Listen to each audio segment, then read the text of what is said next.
Thank you all for being here. I'm Mike Thompson from California, and I have the privilege and the honor of chairing the Gun Violence Prevention Task Force.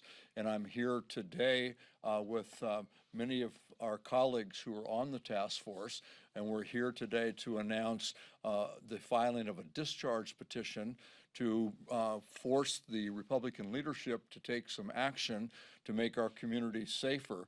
This discharge petition, discharge petition on the floor today, we're going to talk about, is to bring the red flag bill that Congresswoman Lucy McBath has to a vote on the House floor.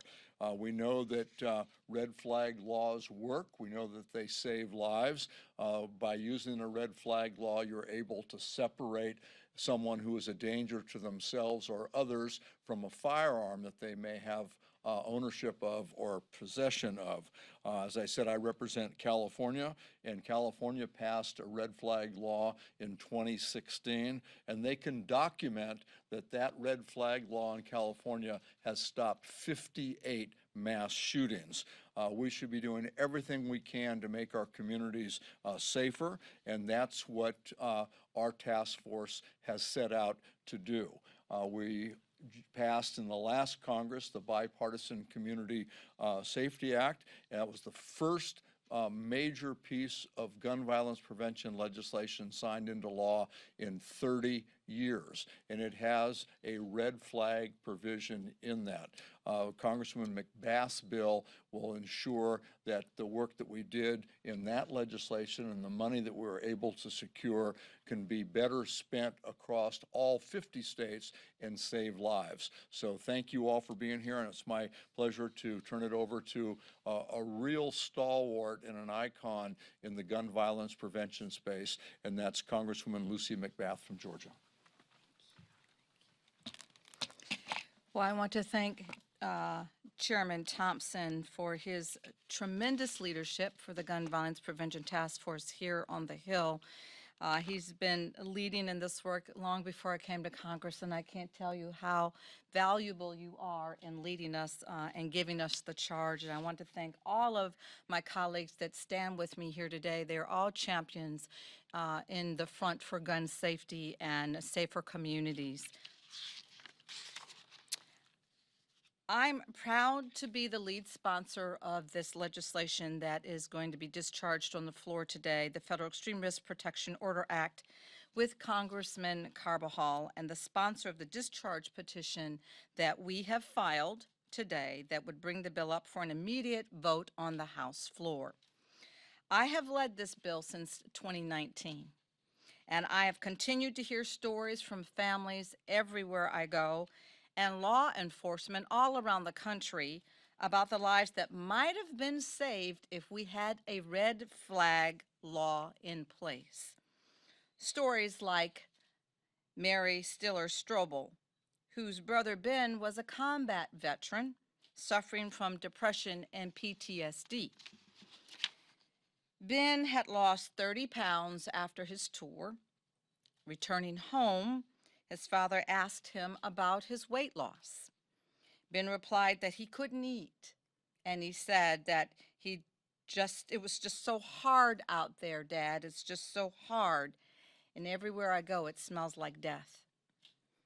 Ben was seeking treatment at a local VA hospital, but his family worried that in a moment of desperation, Ben might end his own life.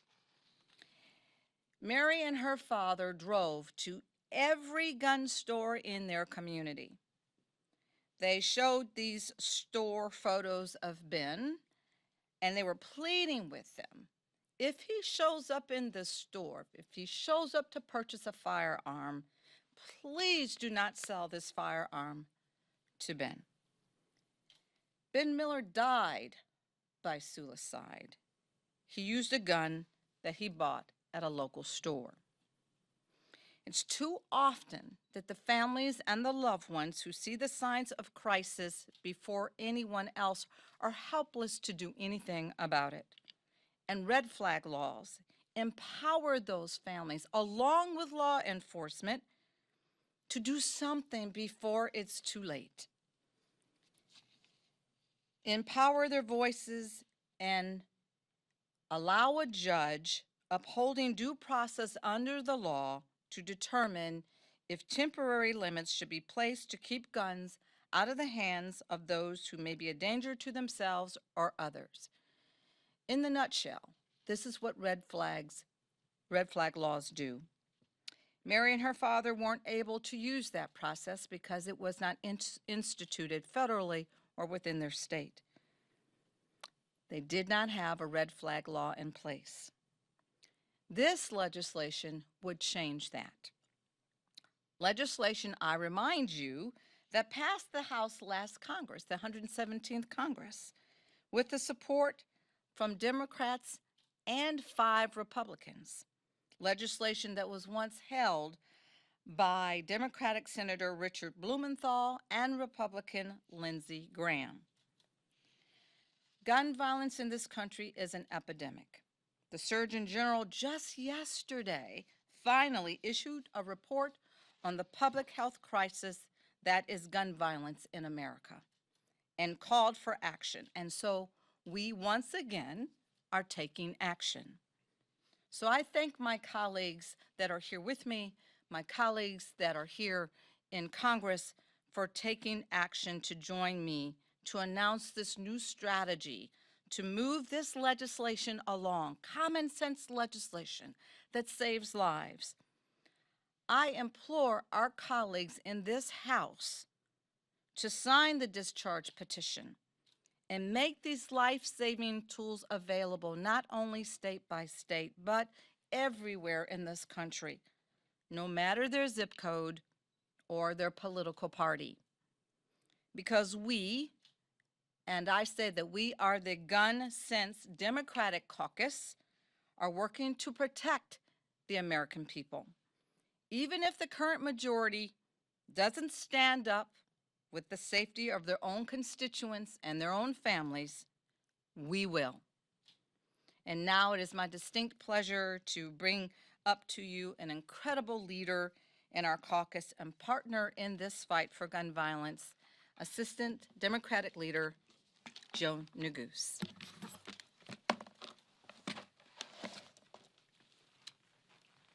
Well, first and foremost, good afternoon, everyone, and thank you to the Gun Violence Prevention Task Force leaders, to Chairman Thompson for his principled leadership of the task force for so many years, to Representative Macbeth, my sister in service, and served together on the Judiciary Committee, and she continues to inspire not just the members of our House Democratic Caucus, but really folks across the country in the way in which she's been able to convert personal anguish into action. And once again doing so here with respect to her leadership on the red flag discharge petition. Of course, my good colleague and friend, Representative Robin Kelly from the great state of Illinois, no one has worked harder in trying to curb and prevent and stop gun trafficking in our communities than Representative Kelly, best evidenced by the provision that she was able to get signed into law by President Biden just a few short years ago within the Bipartisan Safer Communities Act. There was a provision in that bill, of course, that Representative Macbeth and Representative Carbajal worked vociferously on as well in relation to red flag laws. And we've heard a lot from some of our Republican colleagues about their purported support for these laws, which we know save lives. You heard from Chairman Thompson about the way in which these laws have saved lives in California. That's certainly true in my home state of Colorado that I'm privileged to represent here in the House. But in my view, talk is cheap. There's an opportunity for so-called moderate Republicans in the House Republican Conference to prove that they support these red flag laws. They can do so by simply walking onto the floor and signing the discharge petition that Representative Macbeth and Chairman Thompson, Representative Kelly, and so many others are leading on. Simple way for them to show their constituents, the Congress, the country, that they in fact care about saving lives, because we know that red flag laws will in fact, do in fact, save lives. These laws have often been passed on a bipartisan basis in a variety of different states across the country, again, including Colorado. This should not and cannot be a partisan issue because fundamentally it is a public health issue, evidenced, of course, by the Surgeon General's announcement just yesterday regarding the epidemic and scourge of gun violence impacting communities from Atlanta to Chicago to California to Colorado. So inaction is not an option, which is why you see, yet again, House Democrats stepping up to the plate, making the case to our colleagues to join us in good faith to protect our communities, and we'll keep doing that each and every day.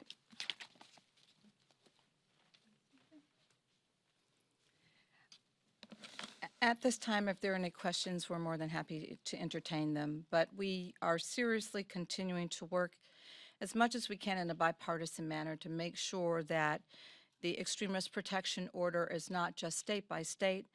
As Assistant Leader Neguse did say, we were able to pass that in the bipartisan Safer Communities law, but we want to save as many lives as we can, and it's important that every state, the citizens and community members of every state, law enforcement, have access to these life-saving tools. And so that is the reason why it's vitally important to make sure that this is a federal law, which is the most expansive way to keep our communities safe. Happy to say that the Office of Gun Violence Prevention has very much been accepting of this tool as a way to protect our communities. And this Democratic caucus is working in lockstep with the Office of Gun Violence Prevention to enhance the ability for states all across the nation to use these tools.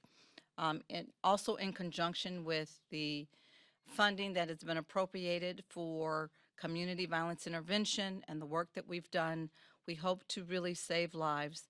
Every community in this country deserves to be able to live without the unfettered access of guns by people who should not have them. And that is all that we intend to do.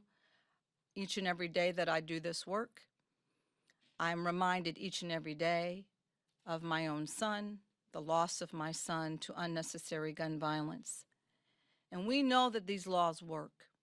We know that in the states that have enacted these laws, that the so-called justifiable homicide rates fall. In fact, we have Senator Scott, who was the governor of Florida. After the Parkland tragedy, he himself signed into law in the state of Florida red flag laws. And so we know that they work, and we want to continue to encourage our Republican colleagues to do what is right. There are constituents that they have in their own communities that every single day are dying by suicide. There are constituents every single day that are dying by domestic abuse because of firearms. There are constituents every single day that they have that are dying unnecessary deaths due to unnecessary gun violence. Question? Thank you, Congresswoman. This isn't the first discharge petition on this issue. Is there anything that you've learned from the previous discharge petitions as you talk to Republicans about signing on that you're applying to this particular petition on this red flag bill? You know, the question that we've heard before is that, you know, the person that you're talking about taking the guns from does not have due process, and that's absolutely not the case. And we've been able to verify there is due process built into this legislation. The problem has been is that in the past, and we've tried to explain to them, is that when a family finds an individual or a loved one in crisis, someone who is exhibiting signs of being in crisis, and they have access to firearms, law enforcement oftentimes has had their hands tied. These families call law enforcement, please take the guns from my loved one. They're going to cause harm to themselves or to others, and law enforcement's hands have been tied. And so what we've tried to explain to our Republican colleagues is that what we are doing with this legislation is we are giving law enforcement the tools that they need to be able to go to court with the families before the judge with due process enhanced in this legislation, in the court proceedings for that individual to ascertain whether or not they actually pose a risk to themselves or to others. And there are two different types of extreme risk protection orders. There's an ex parte. There's also an order. So depending on what the judge deems necessary, the guns may be taken from an individual for a short period of time until it's ascertained whether or not they are at risk, or an order where those guns are taken from them for an extended period of time. But reassured, due process is implicit within this legislation, because once it is deemed that that individual is no longer a threat to themselves or others, they will have to pass a background check again, but they will have those firearms returned to them. This does support Second Amendment rights. There is due process within this legislation, because most certainly there are people in the country that are law-abiding gun owners, law-abiding gun enthusiasts, law-abiding hunters, and we're not infringing upon their rights. But we need to make sure that people who should not have access to guns or firearms when they are in crisis don't have access to them. Question? You're up against a majority who have been very reluctant to cooperate on this issue. What about this do you think will be different, and why are you hopeful that this will go through? Well, you know, I am not under any illusion that they are going to cooperate, but we are appealing to the American people as well. We want the American public to know that despite our Republican colleagues' unwillingness to do what is right and to protect the safety of their communities, we're not going to stop. We're going to continue to build upon the work that we've done. There are advocates and gun safety organizations all around the country that stand with us, and we're doing tremendous work. When I came into gun safety advocacy 10 years ago, I can tell you the countless number of times I would go to testify in state legislatures, or to even come here and testify before the United States Senate. And there would be no one there with me. There would be no one to really help encourage me or encourage common sense gun safety legislation policy. But that's changed now. That has definitely changed now. There's not one mother, father, there's not one family in any community that I know of that is happy with the scourge of gun violence in our country. It is a public health crisis. It is an epidemic. And so we know and believe that we are doing the right thing. We are saving lives. And we'll continue to champion forward. But we will also continue to let the American public know that it is not us that holds up progress. And I'm hoping that our Republican colleagues will take heed to the voices of the people. Over 90% of the American public want common sense gun safety legislation. They believe there must be a balance of rights, gun rights, protecting Second Amendment gun rights, with a balance of common sense measures to keep people safe. And let me just add, this is the process. We could avoid the discharge petition altogether if the Republican leadership would bring up before the body a vote on the bills that we on the task force and the American people know will make our communities safer and will save lives. But they've chosen not to. They've decided they're not going to bring any gun violence prevention legislation up. As a matter of fact, they've exacerbated things by removing the Veterans Administration from being able to ascertain information on veterans that are a danger to themselves or others. They've, in legislation, in an amendment that they passed, they stopped that from being able to take place at a time when 20 veterans a day are taking their own lives. So this is what we have. This is the only tool that we have through the rules of the House and the legislative process to be able to free this measure up that we know saved lives for a vote from the House of Representatives to bring it into law. If I could just say one thing, that's where all of you come in. You know how hard we're working. This is my, I think, third gun violence press conference this month, you see familiar people, and sometimes more legislators, sometimes less, depending on committee. And that's how we need the media to come in to talk about what we're doing and talk about why we have not made more progress. Because as you've heard, what we're trying to do has saved lives, does save lives, and will save lives. Congresswoman, thank you. I'm wondering, are there any Republican colleagues of yours that have signaled to you that if this legislation was brought to the floor, they would be open to voting for it? Some voted for it last. Pardon? Some voted. Yeah, there were actually 5 Republicans that voted for it in the 117th Congress. I don't know what pressure has been placed on them, but I do know in private conversations, there are Republicans who said, yeah, I get it. You know, yeah, there are suicides in my own community. Yes, I understand what's happening, but I think they're just afraid to stand on the other side of their Republican colleagues. But I think deep down they know that they have constituents that are dying unnecessarily, as we all do in our constituencies. The bump stock ruling from the court is a prime example of that.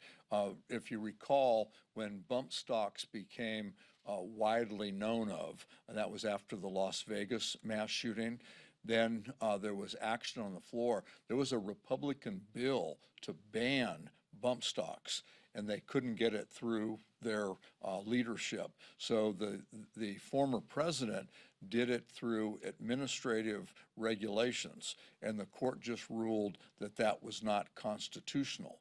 So we need to codify that regulation. We need to put it in law to prohibit these bump stocks, a device that's added on to a semi-automatic firearm to make it function just like a fully automatic firearm. And there are colleagues who were pushing for the bill, Republican colleagues who were pushing for that bill, but are reluctant to push now through the discharge petition process because they think it is going against their leadership. It is their leadership that's holding this up. And I don't know if that's because they're beholden to outside organizations, or they're beholden to the extreme right wing of their conference. Thank you, everybody. Thank you. Thank you.